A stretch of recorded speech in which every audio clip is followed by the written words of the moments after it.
नमस्कार। आज फिर एक दो छोटे किस्से लेके आया हूँ अपने ही जीवन से जुड़ी हुई। हम 2004 में मुंबई आए थे 16 अक्टूबर को सपत्नी पत्नी के साथ, और ये तय करके आए थे कि अब अभिनेता बनना है, हिंदी सिनेमा में काम करना है तो मुंबई चलते हैं।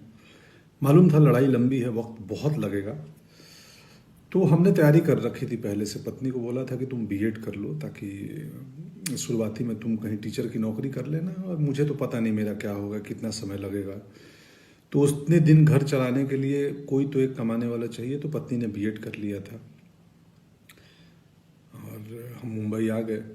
मुंबई आते हम शुरुआत के 2 महीने अपने दोस्त के घर पे रहे। भानु नाम है उसका, मेरा बैचमेट है भानु उदय। और हम अपने लिए घर खोजते रहे। फिर हमारे बजट के लिहाज से एक कांदीवली वेस्ट में एक छोटा सा घर मिल गया, जहां हम लोग आ गए, शिफ्ट हो गए। 2 महीने बाद फिर शुरू हुई बात नौकरी, पत्नी की नौकरी खोजनी है। तो क्लासिफाइड अखबारों में आते हैं ना, सो उसमें खोजते थे हम लोग टीचर्स की वैकेंसी कहाँ है, और पढ़ते थे। अब हमें करना उस इलाके में जहाँ हम रह रहे हैं, कांदीवली, मलाड, अंधेरी। अब टाउन में नहीं जा सकते या दूर, तो निकले नहीं, कहीं वैकेंसी मिलती नहीं थी। तो हमने बोला, बायोडाटा मेरी पत्नी बना के रखी थी, तो मैं बोला यार एक काम करो, तुम बायोडाटा बना ली हो तो जितने अंधेरी मलाड के स्कूल्स हैं ना हमारे आसपास, जहाँ हम चाहते हैं, कन्वीनियंट है, वहाँ चल के हम बायोडाटा दे आते हैं। वो बोली ऐसे कैसे दे दोगे, वैकेंसी निकली नहीं है और कैसे ऐसे दे दोगे, कोलकाता से आई हैं तो वो दरबार जाने नहीं देंगे, या मतलब क्या कहेंगे लोग, वैकेंसी है नहीं, क्यों आए कौन। बोले क्या हो जाएगा, क्या होगा, ज़्यादा से ज़्यादा ये तो नहीं बोलेंगे ना कि यू आर अंडर अरेस्ट, आप अंदर आए कैसे, चलिए जी आप गिरफ्तार होते हैं, अब चलिए थाने। तो चलते हैं ना। बोली तुम, मुझे नहीं मालूम, तुम अजीब आदमी हो। मैं बोला अरे प्रयास करने में क्या गया है, होगा होगा, नहीं होगा क्या कर लेंगे, पकड़ लेंगे, जान मार देंगे, चलो। तो गए हम लोग एक मलाड के गोरेगांव के स्कूल में, बड़े स्कूल में, और हमने दरवान पूछा क्या है, गार्ड ने बोला नहीं रिसेप्शन पे मिलना है, कुछ जानकारी लेनी है, यहाँ लिख दो। चले गए। मैं नहीं गया, वो गई थी, मैं बाहर खड़ा था। रिसेप्शन पे ये बोलना उसको मत बताना बायोडाटा, उसको बोलना कि मुझे रिसेप्शन से कुछ इन्फॉर्मेशन लेनी है। अंदर गई और उन्होंने बोला भाई एक बायोडाटा है, मैं टीचर की नौकरी खोज रही हूँ।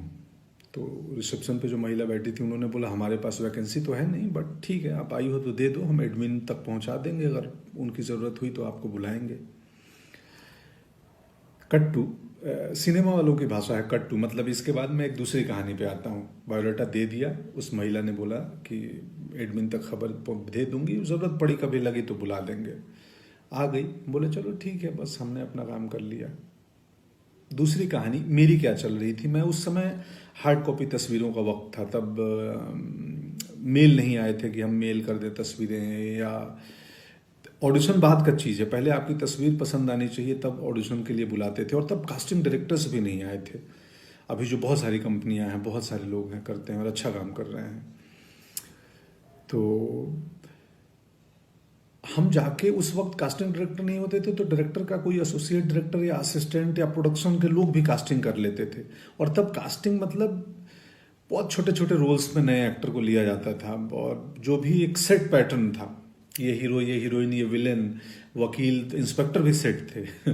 तो 2004-5 की बात है ये। तो मैं जाता था दफ्तर में, दरवान रोक दे, कहीं बड़ी कंपनी किसी फिल्म ऑफिस में गया, तो मैं बोलता था कि यार मेरे को बोला किसने बुलाया है, मैं बुलाया नहीं, मेरे को ईश्वर जी भेजे हैं कि वो राहुल, रवि, जो भी नाम है उस एसोसिएट की, उनसे मिलना है, ईश्वर जी भेजे हैं। बोला अच्छा। वो फ़ोन करे कि भाई कोई आए हैं, पंकज नाम है, ईश्वर जी भेजे हैं। तो बोले अच्छा कौन, भेज दो भेज दो, मिलता हूँ, देखता हूँ कौन।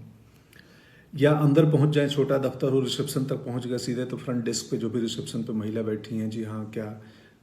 मैं बोला एसोसिएट डायरेक्टर से मिलना है। तो किसने भेजा है आपको, कैसे आए हो, क्या है रेफरेंस। तो मैं तो बोलता था वैसे ही आया हूँ, लिफ्ट से आया हूँ अभी बस ऊपर। नहीं नहीं नहीं, यहाँ भेजा किसने है। मैं मतलब वो ईश्वर जी भेजे हैं बोल के उनसे। ईश्वर जी, बोले हाँ बता दो ना उनको, वो जानते हैं। तो ईश्वर जी भेजे हैं, कोई पंकज आया है कास्टिंग वाला। बोले चलो आता। तो या तो कास्टिंग वाले निकल के आए या मुझे अंदर तक भेज दी जाए। मेरे पास कास्टिंग वाले आए, बोले हाँ जी बोलिए बताइए आप। तो मैं बोला जी मैं एक्टर हूँ और ये मेरी तस्वीर है, और मुझे पता चला आप कास्टिंग कर रहे हो। तो बोला ये बट ये ईश्वर जी कौन ईश्वर जी भेजे हैं वो प्रोडक्शन में या कुछ कॉस्ट्यूम या किस डिपार्टमेंट कौन से ईश्वर जी। मैं हंस देता था, बोलता था वो ईश्वर जी जो उधर बैठे हैं जो सबको भेजे हैं दुनिया में।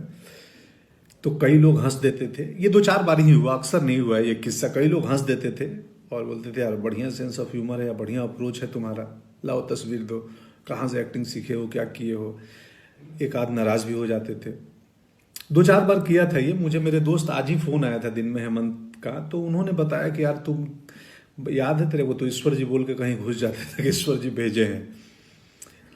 तो याद आया। और हम एक्टर्स को कैसे पता चलती थी कि कास्टिंग कहाँ हो रही है। एक इन्फिनिटी मॉल है अंधेरी में, वहाँ पे बहुत सारे एक्टर्स शाम को बैठते थे और वहाँ इन्फॉर्मेशन एक दूसरे को दी जाती थी।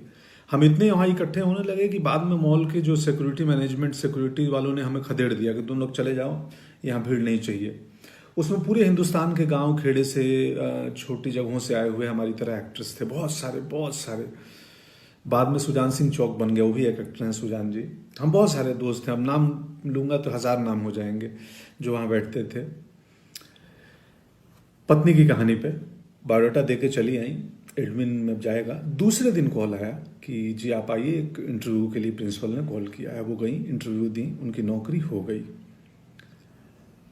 पढ़ाने लगी, हमारा दुकान चल गया और मैं ईश्वर के बहाने से दफ्तर दफ्तर घूमते रहा। मेरे ईश्वर काम नहीं आ रहे थे, कास्टिंग नहीं हो रही थी।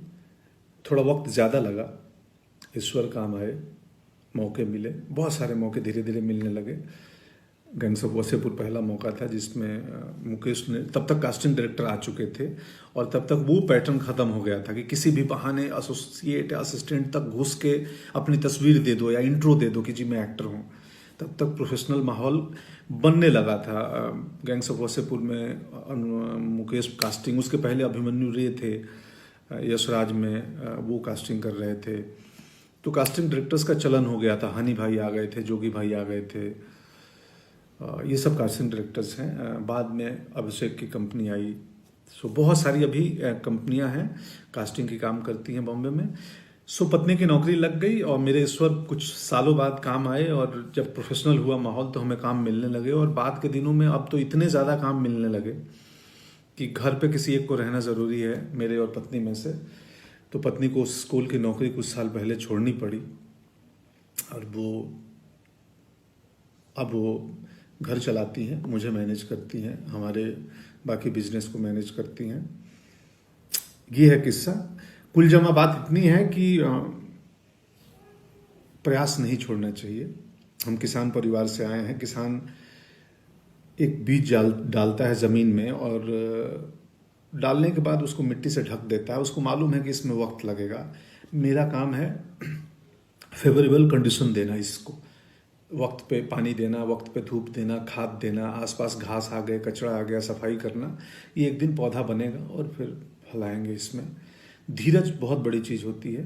आप जिंदगी में जो काम करना चाहते हो, कोई भी काम छोटा नहीं है, कुछ भी, मतलब आप किसानी में भी कमाल कर सकते हैं, आप कहीं पे भी कर सकते हैं। खैर, शुक्रिया, आज का किस्सा इतना ही। Thank you so much. Corona से डरना नहीं है, लड़ना है। लॉकडाउन को गंभीरता से पालन करें और बाकी उपाय हमें मालूम ही है। हाइजीनिक मेंटेन करें, एक फिजिकल डिस्टेंसिंग मेंटेन करें, अगर ज़रूरत हो एसेंशियल चीज़ों के लिए बाहर निकलना पड़ रहा है तो। और बस यही है। शुक्रिया। आप सबको बहुत सारा प्रेम और स्नेह और पूरी दुनिया खुशहाल रहे, ऐसी कामना है प्रभु से। जय हिंद।